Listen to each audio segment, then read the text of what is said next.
Welcome to Keeping Up with Jones, the Lonnie Jones podcast adventure.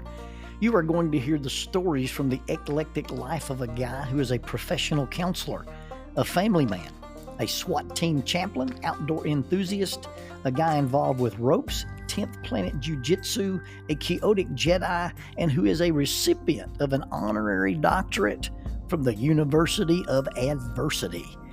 Using these stories, we take the facts lead to concepts, and from the concepts we make a variety of life applications. Just a caveat about the facts. Most of the time we will tell you the facts just the way it happened, but once in a while we'll give you the facts the way other people remember how it happened, and that usually includes a tablespoon of embellishment. No harm is meant, just good, clean fun for educational purposes. Please subscribe and share this with your friends or your enemies. It might help them to be better people if they listen. As always, we thank you for keeping up with Jones, the Lonnie Jones podcast adventure. Introducing the Bible degree with digital ministry. Paul used the marketplace and the synagogue to reach an expanded audience. We have access to the internet and social media. I once heard it said that when McDonald's introduced the drive-through window, they did not change the Big Mac, only how it was delivered. Faulkner University is now offering a new digital ministry track for their Bible degree. Faulkner's degree provides training in understanding and teaching the gospel, alongside training that will allow students to create quality digital content. Opportunities for evangelism in the digital spaces is unlimited, and this is innovative ministry education for our contemporary culture. One of the instructors is a 2-time Emmy-winning former ESPN designer. Members of the Church of Christ could be eligible for the full tuition Jack Zorn Scholarship in order to pursue this special area of study. For more information, contact admissions at faulkner.edu. That is admissions at faulkner.edu. Faulkner University is a digital partner with Keeping Up with Jones, the Lonnie Jones podcast adventure. I set 12 stories up watching the ocean, and I assume it was 12 stories because they don't start numbering buildings goofily after you get to the 13th floor, where they often skip the floor. And so floor number 14 is actually floor number 13, and floor number 15 is actually floor number 14. And stories is not really an accurate measurement anyway. A 12-story building could be anywhere from 118 to 160 feet. Residential buildings tend to be shorter. They average around 118 to 130 feet. A story is not a precise measurement. It's kind of like the English measuring system anyway. You know, there's 12 inches in a foot, and there's 3 feet to a yard, and there's 5,280 feet in a mile. We really don't know how tall a story is. It kind of depends on the guy building the building. I was 2 flights of 12 steps and 20 flights of 7 steps to get to the place where I was staying for the week. I'm sitting on this balcony, however high I was, and it did seem to be a little higher than 130 feet, but they told me I was on the 12th floor. There were people on the beach, and there were people in the water. No one was swimming. No one was surfing. The few people that were in the water were just simply being pounded on by the waves. There were people on the beach, and they were sitting in the sand under umbrellas and on towels, and I had the same view they had. I could see the same thing. I could hear the same thing. I could hear the rush to and fro of the ocean. And I was shaded. I was on a concrete balcony that was free of sand and grit, and I was protected from the sun. I had the shade of the balcony above me and the shade of the balcony beside me. I did notice that the balcony above me and to my right, I could get a rope over that corner, and the corner of the railing would keep the rope from slipping over the corner of the balcony, and I could actually rappel into the pool. But there's this rule at a condominium. There's a $500 fine for throwing things from the balcony at the Phoenix condominium, and I assume that rappelling from there would incur the rappelling tax, and that tax would be ridiculously, outrageously high. And to quote the words of Daryl Pickle, I'm too handsome to go to jail. So I merely sat on my shaded balcony and watched the ocean, and I watched the people watching the ocean, and I felt relaxed with a tablespoon of ambivalence. You see, I had to be there. The people down below me apparently chose to be there. I was technically working. I was attending a week-long conference to earn continuing education so that I might renew my license in July. As a senior in high school, Miss Parrish, the art teacher, whom I always suspected had a thing for Mr. Deason, who was the social studies teacher and pianist for the local Methodist church, she told us to go outside with our drawing pads and draw what we saw. I was in one of those moods you get in when you're a senior, and so I sat down under a tree, and the sketch that I turned in was of my two crossed legs, my bell-bottom blue jeans, and my Starsky-style skateboard shoes. Someone once asked me a question about self-defense. When did you make the decision when protecting yourself to grapple with someone? And my answer was, you simply look at your feet. And then to explain that, I posted two pictures. One picture showed a Lonnie Jones eye view of the floor and my 2 feet shoulder width apart, and there was nothing on the floor. And the caption read, "Not time to grapple."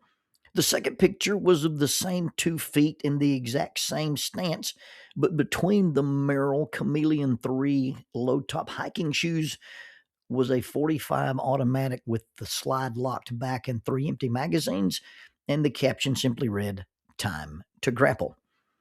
Those are my 2 and only 2 pictures featuring my feet. And let me add that my feet were fully clothed.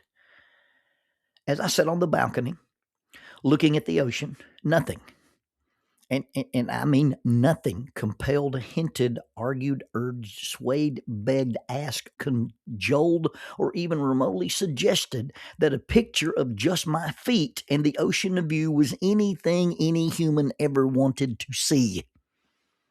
And the same should be true for everyone else who is on a beach, in a hammock, sitting poolside, or sitting on the Lido deck of a cruise ship. No one wants to see your feet. And the people scouring social media for feet pictures have problems too complicated and too disturbing to be addressed on this humble podcast. But I did notice all of the tracks made by all of those feet on the beach. I noticed the tracks that people made walking. I noticed the tracks that the Jeeps made when they came out to deliver the guys who delivered the umbrellas and the chairs. I noticed the little wheels from all the dad wagons. You know, the little soft-sided wagon that is overloaded like a camel on a caravan. The little wagon with towels, umbrellas, blankets, sunscreen, water, snacks, inflatables, floaties, swim diapers, shovels, buckets, rakes, sand molds, and all the supplies required to take one small child to the beach. I don't think they groomed the beaches at Orange Beach. So the tracks that are not washed away by the tide will accumulate for time immemorial, or until the next hurricane shows up and wipes the sandy slate clean. The second day of the conference, I emerged onto my balcony. I was eating a keto Pop-Tart and my morning caffeine in the form of an energy drink, and my first thought was, oh boy, a family reunion. I mean, it was barely daylight, and there were lots of people on the beach, and they were all wearing the exact same colored t-shirt. And then I thought family reunion because they're very poorly printed, cheaply done shirts with a giant tree on them, and it announces the X of family reunion. Well, I began to look at all these little green t-shirts, and on closer inspection, they not only looked the same, but they were all looking at the same thing. There was a path on the beach, and it wasn't made by feet, and it wasn't made by wagons. It was a clear path, and it looked like someone had surfed onto the beach riding a shovel. At least that was the width of this smooth path going from the water all the way up to the edge of the dunes and the salt grass. Beside the path, on each side of this smooth path, were these little scallop marks. These are the marks, the distinct marks made by the flippers of a sea turtle. And to modify the words of Jim Stafford in the song about Swamp Witch Hattie, early one morning between dark and dawn, when shadows fill the sky, there came an unseen caller on a beach where the tide was high. In the dark, under the moonlight, a female sea turtle had come from the ocean, had crawled all the way up into the dunes and excavated a hole and deposited her eggs into it. Then she had returned to the sea via the exact same path that she had used to emerge from the sea. The little green t-shirts were from the Turtle Patrol. They walked this path until they found the end of it, and then they lay on their bellies, and with their little bare hands, they carefully and slowly scooped sand away until they uncovered the eggs. The eggs were measured, the eggs were counted, and then they installed a mesh covering over the top of these eggs to deter predators and erected a boundary fence. The eggs were counted and measured, and after they counted and measured the eggs, they installed a mesh covering to deter predators, and they erected a boundary fence and a sign warning people not to dig, disturb, or otherwise interfere with the hatchlings to be. Of all the activity on the beach, of all the activity on this stretch of beach that I could survey from my 12th floor balcony, a little stretch of beach in South Alabama, no one really cares what anybody else does. You can sun, you can sleep, you can swim, you can surf, you can boogie board, you can fish, you can play ball, and most of it goes unnoticed by other people. Everybody's there doing their own thing. Everybody just does their own thing. But the only tracks on the beach that drew attention, the only tracks on the beach that left an impression other than the impression itself, was made by a visitor nobody saw. She came and she departed, her task complete and her biological purpose fulfilled. No one saw her do it, but what she had done left an impression. One of the sessions at this workshop that I was attending was about burnout. It was interesting because in this class, they talked about dealing with burnout, and they said in order to deal with burnout, one had to address not just the biophysical, what happens to your heart and your head and your lungs and your blood pressure, but you had to address the biophysical spiritual model. And then when they began to talk about the dimensions of the spiritual model, they had to offer a caveat that this was in no way religious, or so they claimed. But the spiritual model and the biophysical spiritual model was composed of meaning, purpose, value, and a sense of connection. The difference in coming to the beach to lay out and coming to the beach to lay eggs pretty much summed up meaning and purpose for me. A sea turtle will live the vast majority of its life at sea. In fact, a male turtle will hatch on the land and crawl into the sea and will never return to the land.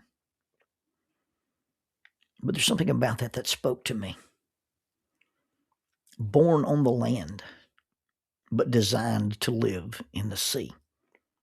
The females return to the land only to put their eggs in a nest. If you've ever seen a turtle on the beach, a turtle on the beach is inelegant. It is slow. And the trek across the sand looks painful, and it even looks laborious. Just go out and army crawl in the sand. I gave up running on the beach for my cardio, and I did my cardio on the 15 floors of the stairs of the condo. That's how I know how many flights of 12 steps there were and how many flights of 7 steps there were. When you get past the 12th floor, the flights of steps then get numbered in 8s, 9s, and 12s again, and you go all the way to the top. I chose to run those stairs every day rather than get out and run on the beach. If that tells you anything about how joyful it is to move in the sand, and I'm designed designed to move on the land. I have bipedal locomotion. This turtle has these flippers, and they're designed to fly underwater. But at this time in her life, because of the purpose, because of her biological purpose, this little turtle crawled out of the ocean. And the crawl the turtle makes from the sea to the land is difficult, but that difficulty is moderated by identity, purpose, and connection. This is what she was designed to do. She's vulnerable on this journey, and it may be the only time in her life after she reaches a certain size that she is vulnerable to anything.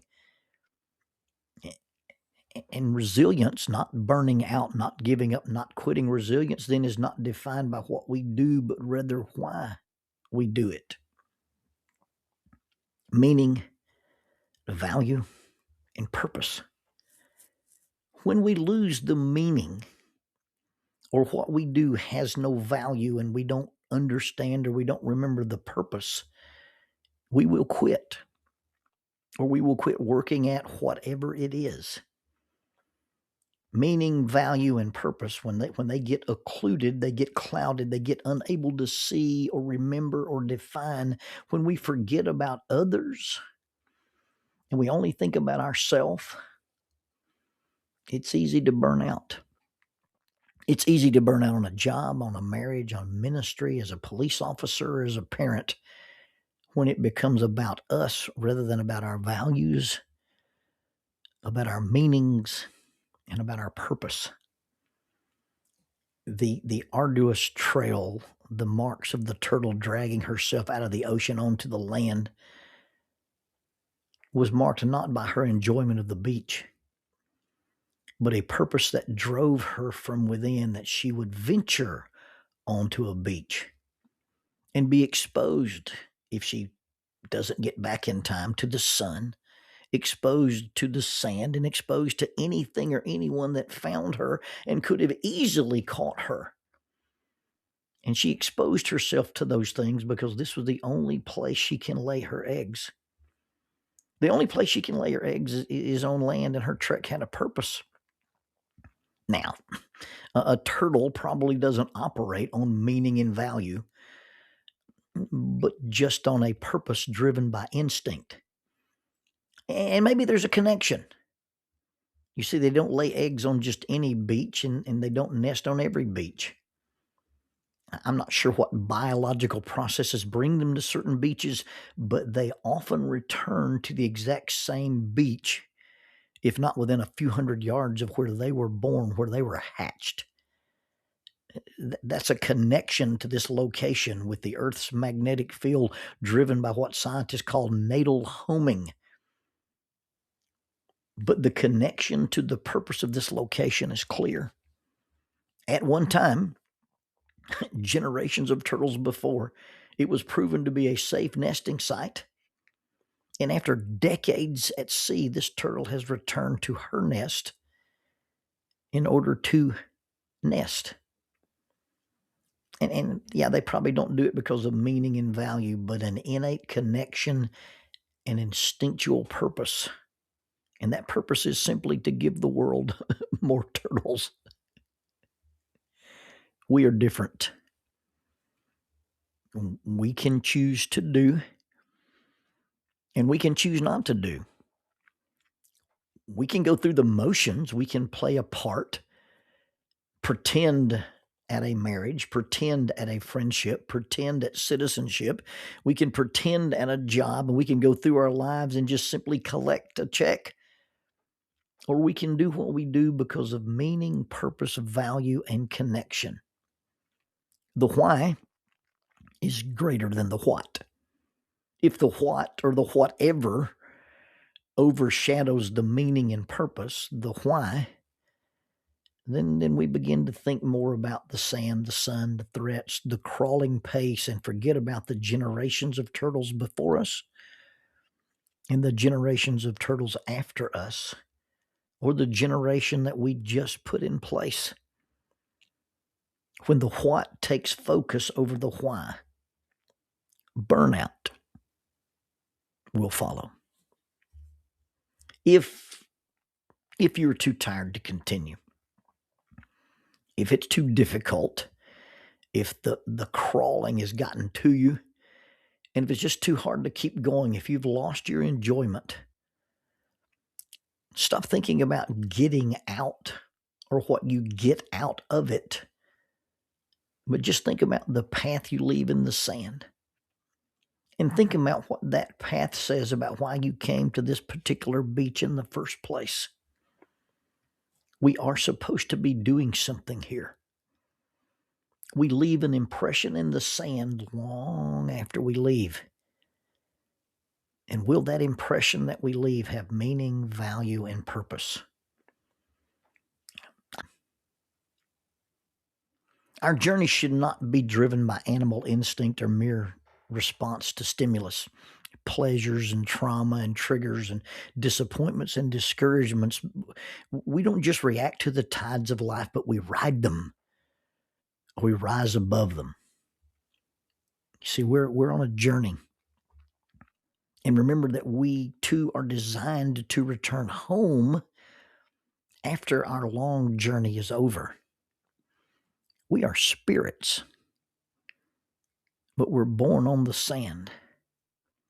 And one day the body will return to the sand or the dirt, but our spirits are designed to return home. That's why we look for meaning, value, and purpose. And that's what gives us meaning, value, and purpose.